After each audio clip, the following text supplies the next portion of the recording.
주님, 우리의 찬양을 주의 병에 담으소서. 찬송가 370장으로 하나님께 찬양 드리겠습니다.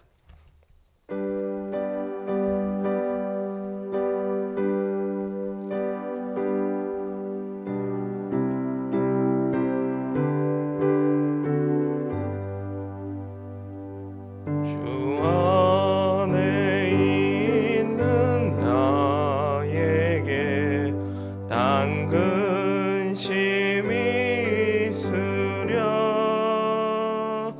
십자가 밑에 나가 내 짐을 풀었네. 주님을 찬송하면서 할렐루야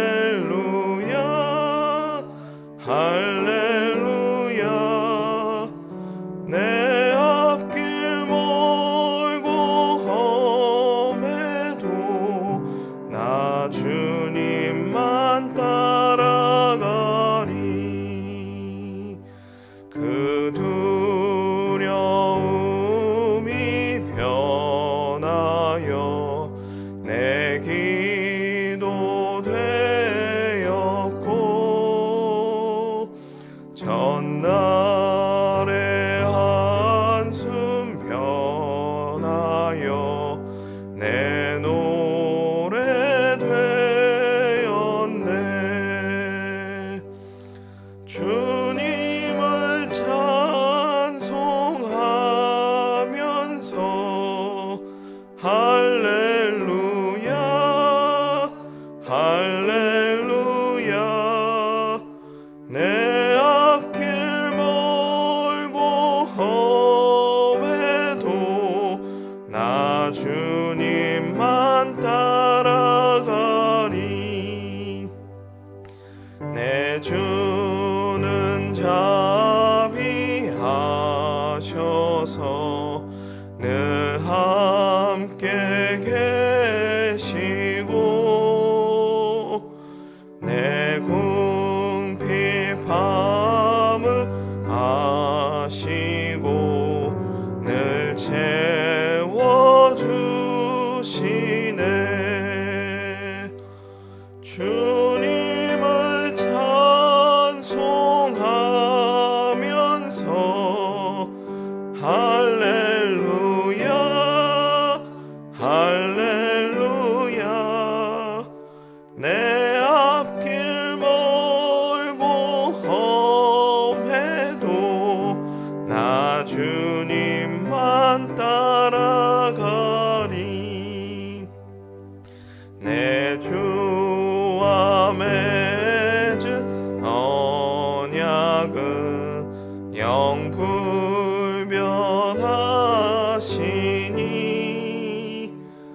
그 나라 가기까지는 늘 보호하시네.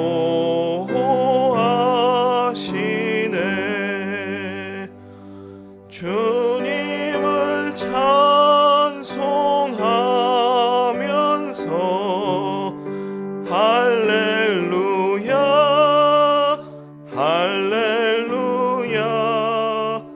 내 앞길 멀고 험해도 나 주님만 따라가리. 주님, 우리의 기도를 주의 병에 담으소서. 기도문으로 함께 기도드리겠습니다. 찬양받기에 합당하신 하나님 아버지, 오늘도 이른 새벽을 깨워 찬양하게 하시고 무엇보다 기도로 주일을 시작하게 하심을 진심으로 감사드립니다. 모든 만물이 하나님을 고대하는 것처럼 하나님의 형상으로 창조된 우리 또한 하나님을 찬양하고 예배하는 일에 기다림과 설렘이 가득하게 하옵소서. 우리 예배를 통해서 하나님이 영광 받으시고 우리 예배를 통해서 세상에 하나님의 살아계심이 증거되며 우리 예배를 통해서 이 땅이 고침을 받고 회복됨을 고백합니다. 부름받은 자로 이 일에 충성하여 예배의 현장을 지키며 교회를 하나님을 예배하는 거룩한 성전으로 만들어가는 일에 쓰임받게 하옵소서. 오늘도 예배를 위해서 분주하게 움직이는 손길들이 있습니다. 예배를 인도하시고 말씀을 선포하시는 목회자들을 기억하여 주셔서 하나님의 말씀을 입에 담아주시고 예배에 성령을 충만하게 하셔서 온 성도가 은혜 받으며 새 사람으로 거듭나는 사건의 현장이 되게 하옵소서.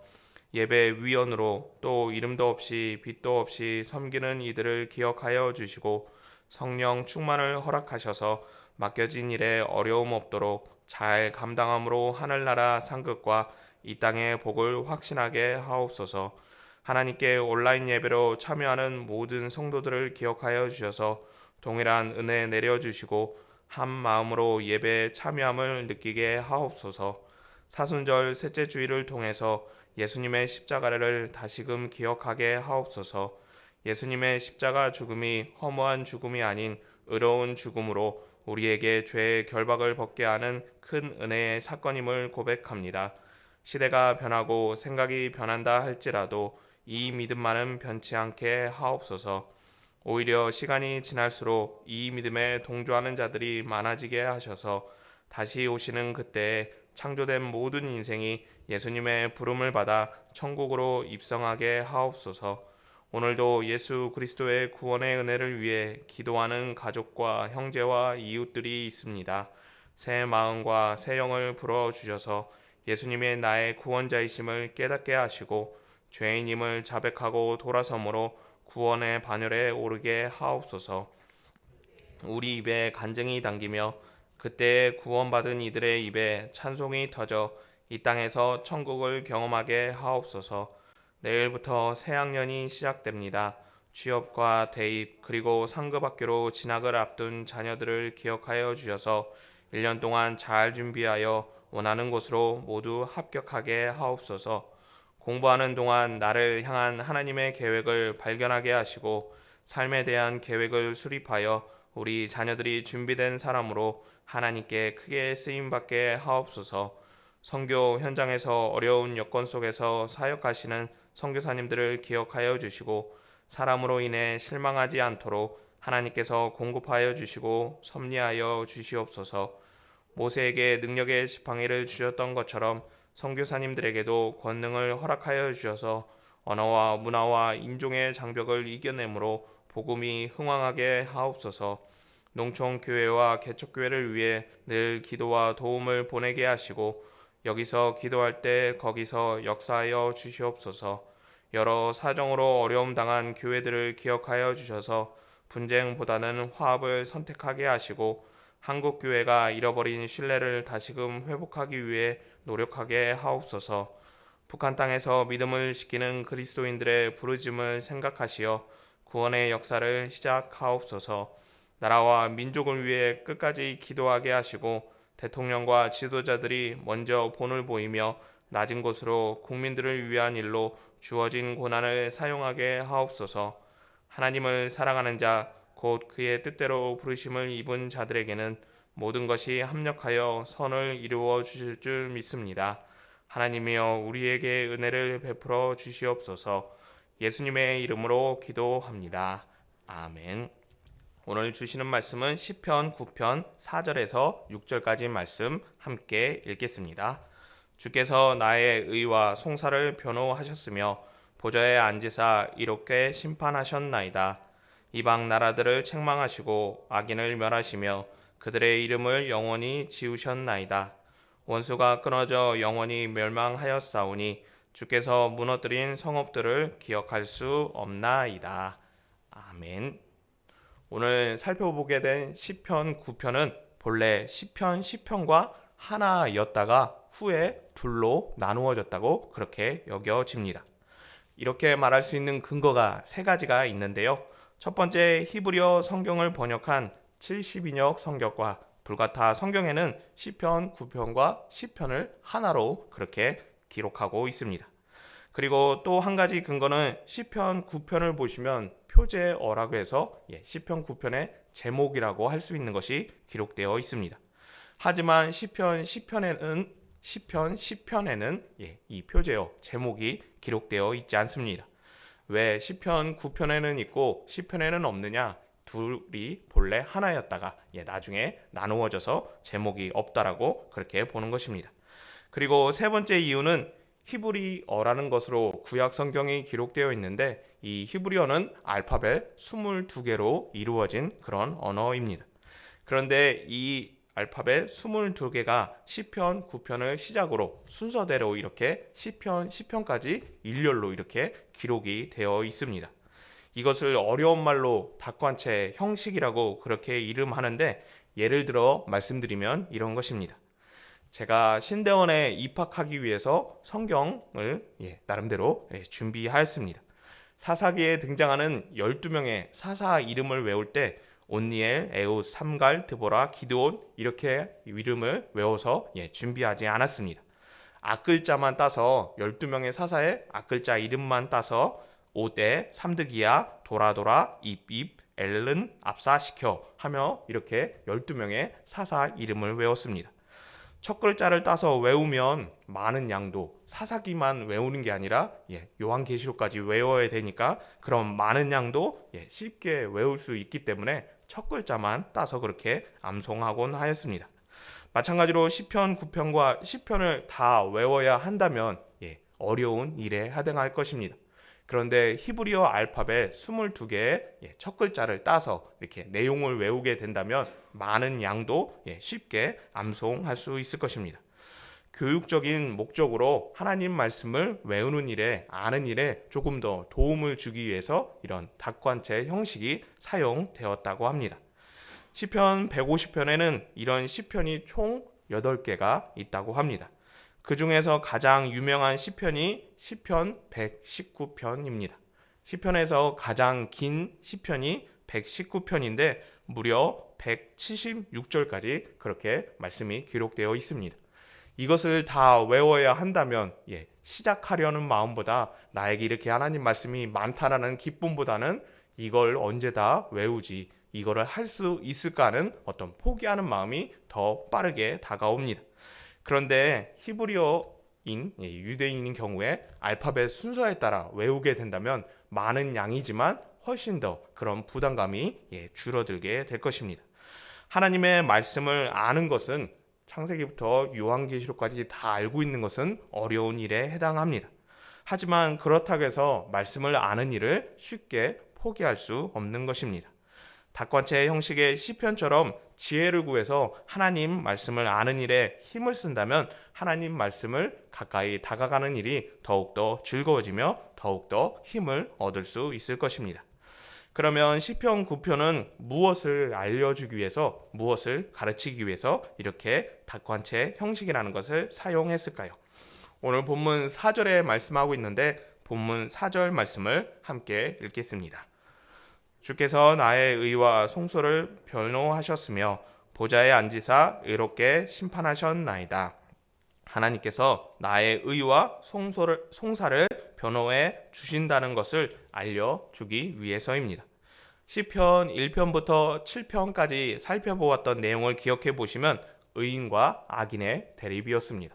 서로 치고받고 싸운다라고 그렇게 표현할 수 있는데 악인은 계속해서 공격하였고 의인은 계속해서 그런 공격을 받기만 하였습니다. 의인은 결박함에도 불구하고 계속해서 억울한 상황을 벗어날 수 없는 그런 상황이었습니다. 이런 방법도 저런 방법도 그리고 이렇게도 해보고 저렇게도 해보았지만 하나님께만 하소연하게 되고 그럼에도 불구하고 하나님은 아무런 응답도 없는 그런 어떤 답답한 상황 가운데 의인은 계속해서 놓여 있었습니다. 그렇게 얼마의 시간이 지난 후에 의인은 오늘 본문 4절과 같이 노래하게 됩니다. 하나님께서 나의 의와 송사를 변호하셨다고, 하나님께서 나를 외면하신 것 같았고 나에게 무슨 문제가 있는 것 같아 응답이 없다라고 여겨지지만 결국 하나님께서는 나의 의로움을 인정해 주시고 나에게 응답을 주셨다고, 내 모든 억울함을 하나님께서 풀어 주셨다고 그렇게 노래하고 있는 것입니다. 다시금 고난 가운데 있는, 절망 가운데 있는, 낭만 가운데 있는 성도들에게 하나님은 반드시 응답하시며 무엇보다 나를 변호해 주시는 분이라고 용기 내어서 믿음의 길을 걸어가라라고 그렇게 격려하기 위해 시편 9편이 기록되고 있는 것입니다. 신앙생활을 육상 경기에 비교한다면 단거리 경기보다는 장거리 마라톤에 해당한다고 말씀드릴 수 있습니다. 처음에 스피드를 내서 기도가 빠르게 응답이 되고 신앙의 열정을 부어가지고 빠르게 가면 최후의 도달을 더욱더 빨리 할 거라고 생각할 수 있습니다. 하지만 장거리 경기이기 때문에 페이스 조절을 하지 못하면 결국 선착하는 게 아니라 중도에 포기하는 결과를 얻게 됩니다. 신앙생활이 처음에 뜨거움이 없다 할지라도 꾸준한 모습으로 계속해서 감당한다면 어려움이 있고 낙심이 있고 억울한 상황 가운데 있지만 포기하지 않고 다시금 일어나는 일을 반복하게 된다면 결국 누구보다 선착하게 되는 최후 승리를 얻을 수 있다는 것입니다.